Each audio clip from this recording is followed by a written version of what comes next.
Hindi nagahakot ka pa rin basura? Kapag Kahit bahana? ako pa. Talaga nire-review. Kailangan natin yan. Oo. Yan ito mga kababs yung sitwasyon dito sa Malibay.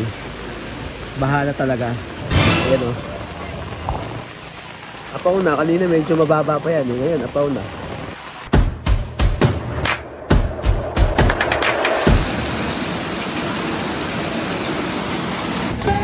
Ayan, bagyong-bagyo ngayon mga kababs. Bagyong Karina. Pagkatapos ng bagyong Butchoy, bagyong Karina naman. Medyo malungkot lang kasi syempre kailangan natin araw-araw nakita. Kasi dyan tayo umaasa ng pangkain natin, panggastos. So kailangan natin, wala tayong magagawa kundi sa bahay lang tayo kasi sira rin yung ibat natin sa ulan. So wala eh. Yun lang mga kababs, sana tumigil na matapos na yung ulan para diretso ng biyahe. Pero hindi pa tayo makakabiyahe, sira yung e-bike natin eh. So kailangan pa yun, pagkat umaraw na, mapaayos ko pa yun. Inisip pa, check pa kung ano na damage sa baha. Kasi nung nagbabiyahe ako, ilang beses akong lumusong sa baha. Grabe. Sobra talaga. Sobra yung mga baha na dinaanan ko, parusa talaga sa e-bike ko. Kaya siguro sumuko. Bumigay na yung e-bike ko. So yun mga kababs, salamat sa inyong panunood. Keep safe lang tayo mga kababs ha. Okay. Wait lang.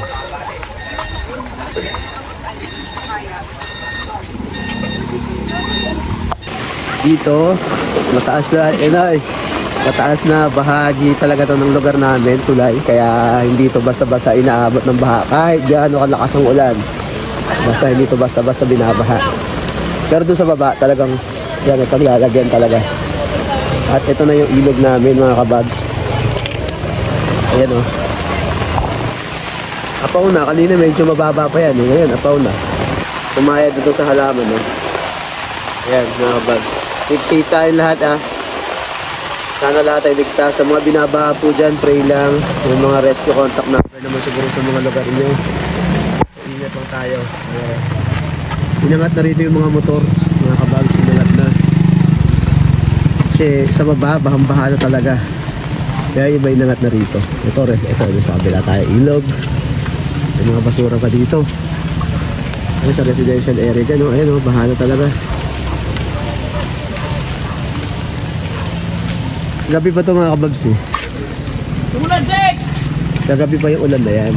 Hindi humihinto. Actually, kahapon. Dahil nga sa bagyong Karina na yan, sa Butchoy yan magkasunod. Walang humpay, walang hinto ang pag-ulan. Ang lahat yung sasakyan. Wala talagang hinto. So yan yung naging resulta ng tuloy-tuloy na pag-ulan. Talagang walang biyahe. Kahit kami hindi kami nakabiyahe. Tapos kagabi, masama pa nun, nasira yung e-bike ko. Dahil siguro sa tuloy-tuloy na pag-ulan, basa yung e-bike. Ayun. Sabi ka talaga eh. Talaga. Umirik na yung e-bike ko. Kahanap eh. Ito yung mga parkingan dito. Doon sa duhan sa may filtrahan ko papuntang EDSA yan. Mababa na rin dyan. So baha na rin dyan. Malamang yung matik baha dyan. Kaya sobrang baha talaga. Dito naman medyo humupa dito. Kasi kanina dito may tubig na. Pero ayan, nahawa ng Diyos. Doon na, umusog na doon yung baha.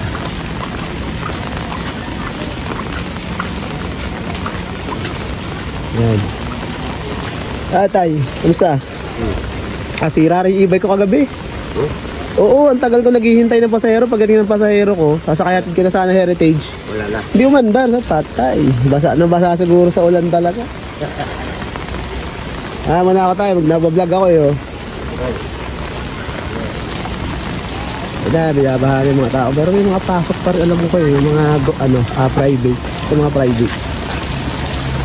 Ay mga kababs, stay safe tayo sa mga bahay natin. Huwag na tayo lumabas kung wala naman din importanteng lakad mga kababs para hindi tayo mapurwisyo sa kalsada. Kasi sa lahat ng Metro Manila, sa lahat ng sa mga top, baha na po talaga. at sa EDSA, may mga lugar doon na baha na rin talaga. So wala na talagang pag-asa. Wala nang chance. So kung wala naman kayong pasok, wala kayong importanteng lakad, umirmi na lang po tayo sa mga bahay natin. Okay? Bale, ito mga kababs yung sitwasyon dito sa Malibay. Bahala talaga. Kawawa naman yung mga nandun sa dulo. Talagang hindi na tayo tatawid dyan kasi baka may tayo sakit. Wala tayong protection sa paa. Yan. Yan lang ang ating nakatinelas na. Pero tinan mo, grabe na yung baha ngayon talaga. Dire-diretso yung ulan. Walang hinto yung ulan. Grabe. Yan o, ang dalim na o. Mga kababs o. Ang lalim na po mga kababs. Tuhod na, baka doon. Ayan o, sa dulo o. Tuhod lagpas tuhod na. Tudlak talaga. Kuya, susubok pa atas kuya. Ay, susubok pa. Para tumirik yan. Tumirik talaga yan.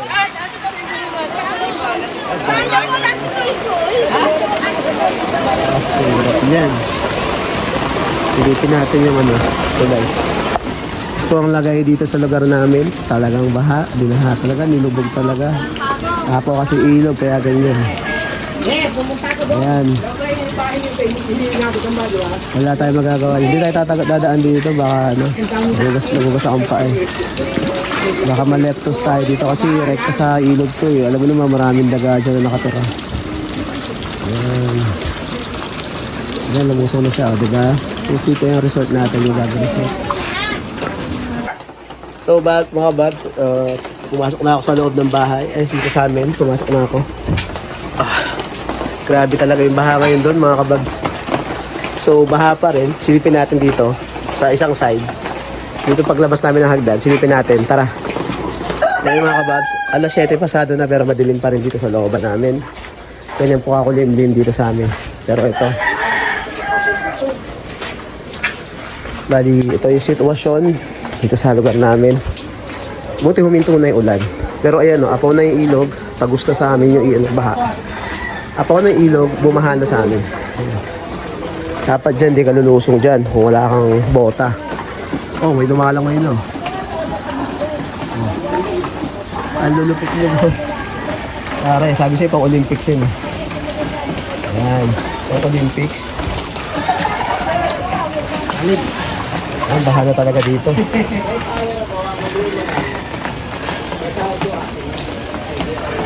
Ayan. Wala na, bahala talaga. Ayan mga kababs, ang sitwasyon dito sa amin. Bahala. Ayan, na siya.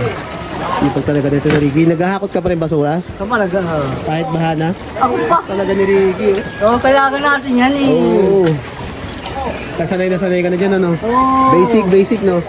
Lumalangoy ka rin ba dyan? Ha? Lumalangoy ka rin dyan? Bali, uy, huwag na uy. Wag na, dito ka na nalalangoy, no? Paham sa akin. Oo, Pur. diba? 5 ka, 5.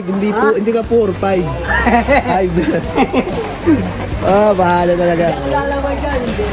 Lalaway lang lalaway. Ayun, no? Eto, may cottage na rito. Oh. Ayan, no? Nagpagawa na ako ng cottage dyan, oh. Ayan. Oh.